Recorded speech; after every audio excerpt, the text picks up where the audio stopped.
पूज्य प्रेमानंद जी महाराज के अनुसार अशांत मन को कैसे शांत करें। पूज्य श्री हित प्रेमानंद जी महाराज के अनुसार अशांत मन को शांत करने का सबसे अचूक उपाय नाम जप, प्रभु के चरणों में पूर्ण समर्पण और सत्संग है।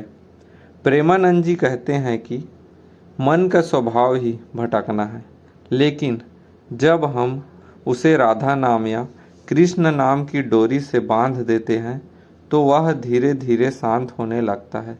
इसी सीख को दर्शाते हुए एक प्रेरक कहानी नीचे दी गई है।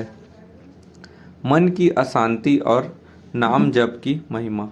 वृंदावन के पावन वातावरण में एक बहुत बड़ा व्यापारी रहता था जिनका नाम माधव था। संसार की नज़रों में माधव के पास सब कुछ था, बड़ा कारोबार, आलीशान महल, धन दौलत और एक खुशहाल परिवार। लेकिन इन सब के बावजूद माधव के भीतर एक गहरी अशांति थी। उनका मन चौबीसों घंटे व्यापार के नफा नुकसान, भविष्य की चिंताओं और समाज के डर से विचलित रहता था। रात को बिस्तर पर लेटने के बाद भी उसे घंटों नींद नहीं आती थी।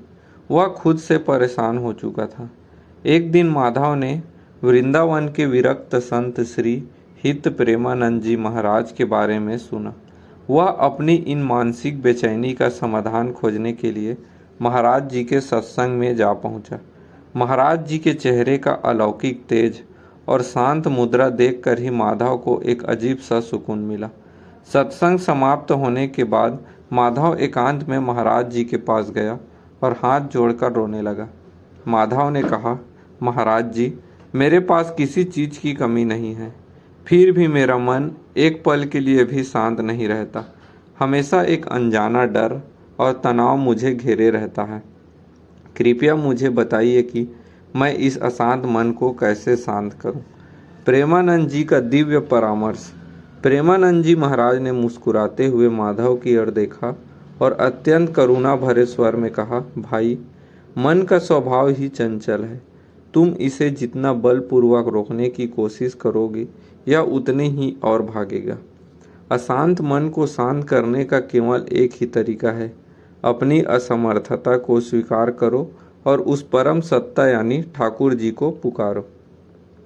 महाराज जी ने आगे समझाया, जैसे एक छोटा बच्चा जब अपनी माँ की गोद से दूर होता है तो वह रोता है और अशांत रहता है। उसे खिलौने देकर चुप नहीं कराया जा सकता। ठीक वैसे ही यह मन ईश्वर का अंश है। जब तक यह संसार के नश्वर खिलौनों जैसे धन, मान सम्मान में भटकेगा तब तक अशांत ही रहेगा। इसे इसके असली ठिकाने यानी भगवान के चरणों से जोड़ दो। माधव ने पूछा, महाराज जी, मैं गृहस्थ हूँ, हर समय पूजा पाठ कैसे कर सकता हूँ। महाराज जी बोले, इसके लिए तुम्हें काम छोड़ने की जरूरत नहीं है। तुम जो भी काम करो उसे ठाकुर जी की सेवा मानकर करो, और सबसे ज़रूरी बात, अपनी जीभ को खाली मत रहने दो। हर क्षण उठते बैठते, व्यापार करते हुए भीतर भीतर राधा राधा या कृष्ण कृष्ण का नाम जप करो। नाम जप ही वह महामंत्र है जो मन के सारे गंदे विचारों को काट देता है और भीतर असीम शांति का संचार करता है। कहानी का निष्कर्ष और सीख। महाराज जी की बातों ने माधव के हृदय को छू लिया। उसने उसी दिन से महाराज जी के बताए मार्ग पर चलना शुरू कर दिया।